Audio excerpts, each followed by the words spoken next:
Welcome, welcome. This is the Lynn and Cheryl show. I'm Lynn Serrano, and you are I'm Sheryl Isenhour again today. welcome. I am super, super glad that we are here.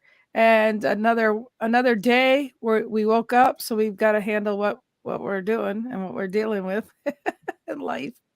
So, I am excited to see. We're going to kind of revisit our topic from last week. But how are you doing, Cheryl? I'm doing well, still progressing. Everything's a progression, right? It Even is. those casino machines, they And you progress. They don't progress the way you want it to, right? personally, I They hope I keep progressing. yeah, we keep progressing, moving on forward, and sometimes we don't value the time we've had or the time we're having now because we're always thinking, when's that next vacation? When's this? When's that? Don't worry about that. That's going to eventually come. Be more in the present. And so, even though we're going to be more in the present, we're going to start visiting the past to talk about where we progressed presently. So, Cheryl, take it away. My thing, and I've been like this for years, and I try to tell people this: enjoy the journey. Don't don't worry about the end. The end will be there. Enjoy the journey. And so that's what life's been, and it's been that way for both of us. I mean, like you say, you're quite a bit younger than I am, but I remember things starting. And thank you, Scott. We will keep a clean show, kind of, sort of. But For those on the podcast that listen to this, the reason why we say that, as Scott Ricard said, please let's try to keep this clean show, Lynn, because yesterday I had a few bloopers, and they were bloopers. So thank you, Scott, for bringing that up. Scott, and as we progress, she'll do it again. Just hear that. There's a disconnect between her brain and her mouth somewhere, and it But never that's makes. what makes but that's what makes me me. So I fly with it anymore. Her words do not progress through her head and vocal cords correctly. Yeah, and I've accepted I've embraced that instead of being angry for how that happens. I just have fun with it now. So now I can doubly laugh, and it might not be funny to other people, but the people that know me get a good laugh out of it. Well, We just progressed backwards again. There you go. You see? So back to the topic. we've never stayed on topic. But yeah, we didn't know where to pick this up and take it to. But I think it's important for everybody to know out there where we came from. I'm assuming a lot of our listeners are much younger than I am. And I didn't listen to my grandparents probably no more than you did. I heard them, they went to school uphill in the snow both ways. So I heard that for years. And so even though they didn't, my grandmother rode a buggy when she did go somewhere, or they went horseback, and then it progressed on from there. So I remember those conversations. Now I don't remember those times. So I do remember though the cars. My dad had a 1951 Chevelle or Chevrolet, whatever you want to call it. And I remember the car explicitly. And I also remember the restraints of not getting knocked through the windshield. It was your mother going, plunk, and holding you. Uh, Homemade seatbelt. that was the car seat of my day. And I don't know about you, you probably were not quite in this era. The best place to travel was laying in the window on the back seat. The one they'll arrest you for now doing. You But kidding? My dad used to take me because I'd cry at night. He'd take me for a drive. And one day I come home crying. My mom goes, "Why isn't she asleep?" He goes, "I stopped for a red light." That's all I was saying. I think that's where my brain injury started. But um, it was under and riding in the back of pickup trucks, not 75 miles. However, the pickup fast it would go. I think you're allowed to do that, right? I don't think there's a law against you Certain being states. really? Hmm. Yeah. Uh, Yeah. you're supposed to be still have the availability of a seat belt or a lot of A people, life jacket, so to speak. a lot of rednecks here put seats in the back of their truck and bolt the seat to the floor, and then it's got a seat Yeah. belt on it. Like that's gonna help a lot. I It's mean, like the guy was ejected, but he had his seatbelt on. You have to figure that out on your own. we didn't sit in the bed.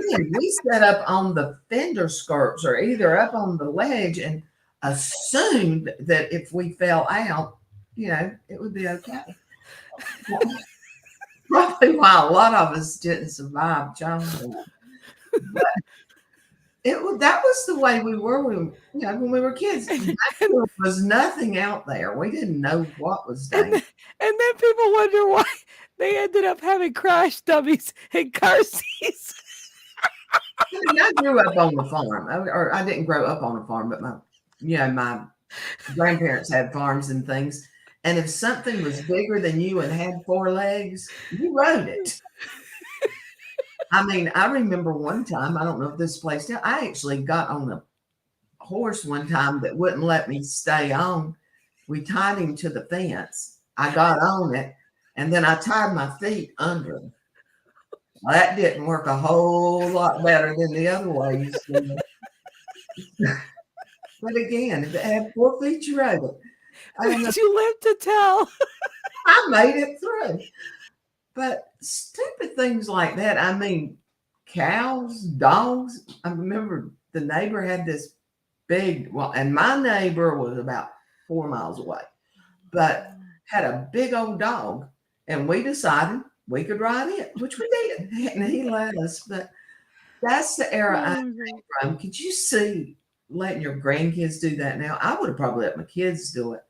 But if my grandkids had done it, I'd have been a total disaster. Scott says, I fell out of the bed of the truck once on gravel road and rolled a couple of times, jumped back up and ran until I cut back up in the truck. Oh my I goodness. can understand that, Scott. I'm not sure that's not happened to all of us. And the driver tried to throw us out. That was the bad part. It's the quick break. They said they didn't, but they did. And Yeah. then Dad was a contractor. The fun part of being a contractor's daughter, you could climb up on the roof and jump into the sand pile. How smart was that? Oh. Anyway, I never broke anything till I was on the beach in Jamaica one time and I stood up and broke my leg. And I was sober early morning. But so, okay, now I'm not invincible. I broke something. But yeah, we were invincible as kids and we lived. There were 13 of us that I considered my neighborhood, about a 10-mile radius. But we did everything together, and there were only two girls. The rest of them were guys. And when we played football, we beat the hell out of each other. And he was So my friend, so I was as much of a tomboy as ever came up. so as time progresses, we've learned how tough Cheryl is and how, resilient you are. Or But how again, stupid. well, I Yeah, no, I just say you just kind of just learned what you shouldn't do or you learned what you don't want your grandkids to do. there you You're like, "Kids, just trust me. Don't do that because I have that on my resume. go. I know how that is." So, but again, that goes to show that when it's your time to break a bone or it's your time to do whatever, I mean, there's times and seasons for everything in our lives. And, obviously you were to live to tell and know that that wouldn't be wise for your grandchildren. I mean, so there was a lesson to learn just a few years later Because if anything, you weren't going to let your grandkids get hurt because you know the possibilities. But again, it's one of those things where things happen, and then that's how we got seatbelts, you know, implemented and different things like that. And then people feel like, hey, seatbelts, not the freedom of, and same thing with motorcycle helmets, people would rather ride, feel free. But then we say, hey, but look, if you get hurt, and you don't have a helmet and brain injuries and things like that. I mean, all that said is we progress to try to make things better. But for some people, it's been known sometimes people could fall off a bike if they had their helmet on, it would hurt them, or vice versa, or having a seatbelt on could kill you or save you. You go in a water and you're trapped in there and you can't get your seatbelt off. That seatbelt's not good. So I mean, there's good and bad in everything, but it's what you choose to look at and continue to feed. Which one are you going to feed? In the situation. And I think, if anything, you were saying right before the show about interest rates. Interest rates were way high back in the day, and they're going up now. And yet we had it down to 2%. And not everybody could buy anything because everything was being sold up the minute it was whatever. So, again, there's seasons, everything comes up and down, and I think, like I posted today on my wall, kindness. We need more kindness to get more of that. We need more realization of the good times to bring more good times forward. But Lynn, do you see kindness progressing? I mean, it Well, certain areas, but put it this way. I choose to be kind all the time, and it's not ever been easy for me to choose to be kind. However, I'm not an idiot for it. Some may think that. Some people may think I'm really hard headed. But if you knew my dad and I relationship, you'd see I put up with a lot of bullshit.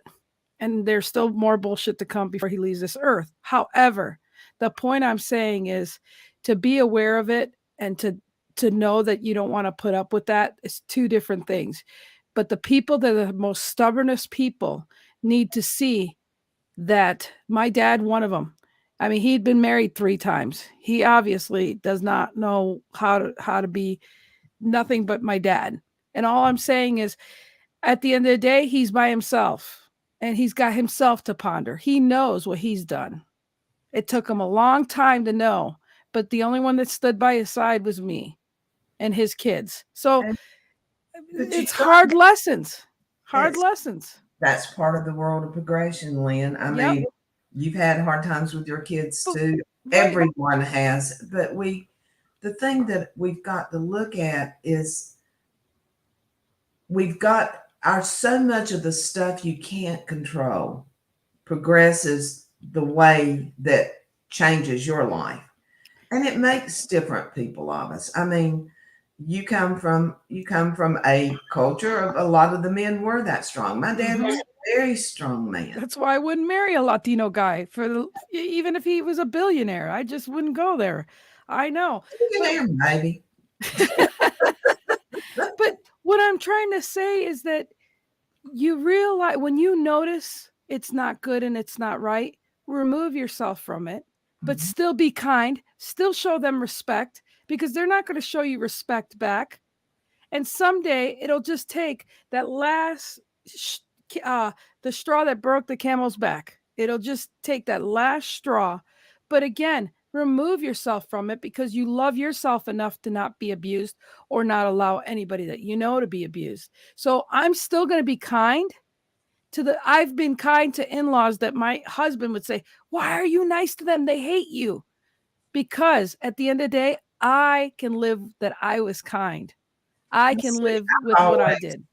I've always kind of been that way because I don't let other people's attitudes affect mine. Yeah. Well, except for the guy that I fired day before yesterday. His attitude affected mine really quick. And so my attitude affected his life. But it's, you've got to be who you are and pay forward. Okay. Smile forward. I kind of feel the ones that I change are the ones that, if they see how I'm acting, at least they act like that for the interim period, unless And you're firing them. and I love that, because that's what I'm saying. If I keep showing kindness to those that don't know kindness or are assholes, trust me, people can see a kind person and they can see the asshole. So if they don't see that I'm not changing and I'm going to still be nice, even though I was just spitted on, then they're going to understand, why are they still spitting on somebody being nice? It's okay, because the woke people will see what they need to see. And the other ones that think it's fine for them to keep spitting at me while I'm being nice, well, I learned who they are, and that's a blessing. It's a blessing to see people for who they are and to move on. But those people need an extra dose of kindness, and Boy, kindness we with get off topic today, but that's fine. I mean, it. it's No, it's as time great progresses. As growth time progresses is what we're talking about. I mean, kindness has to continue. See, because I could turn around and be so pissed off of having it enough that I'm going to be no better than them if I become an asshole like them. I don't. I always tell my kids, take the high road. Take the high road in kindness and say, you know what? I'm, even in the Southern, I've learned this from my friend Laura. I didn't know this from a long time. When she has whatever in the South, they have a saying, New Yorkers that are watching that don't know this. When they say, bless their hearts. bless your Okay. heart. I was like Yeah, thinking, wow, she's so sweet. She's always praying for people. But you know what? It's still the right thing they're doing. They're blessing somebody. They're being kind. They're using the right words to get an action and not a negative word. So that's what I mean. And that bull crap of got to be cruel to be kind. No, you don't need to be cruel to be kind. You be kind and you get more kind. You be cruel with kindness, you get cruelty. You get cruel. So if somebody thinks they have to be such an asshole for somebody to get mad for them not to be nice, well, sorry, this wall right here will still be kindness. Period. well, let me give you a little Southern background. Okay, yeah, please do. The You progression of it. no, on the bless your heart, the bless your heart. They're not exactly being nice to you as a rule, okay? Right, but I think know. about it. You should bless people. And if you're going to bless them, you're going to be blessed. Usually that means in the South they're blessing you out. So, Yeah, but you see, a naive girl like me that likes, and Pollyanna like me likes to think they're at least praying and blessing somebody, and they're gonna get. So I look at it, maybe they're gonna get the karma back, but I believe in karma, and I believe that you reap what you sow out there. well, if their eyes roll back, take it another way. Bless your heart. But my brother that passed away, Mark, he would get angry, and his Christian way was, "I'm gonna pray for you, brother." And I'm like, well, at least my brother's praying.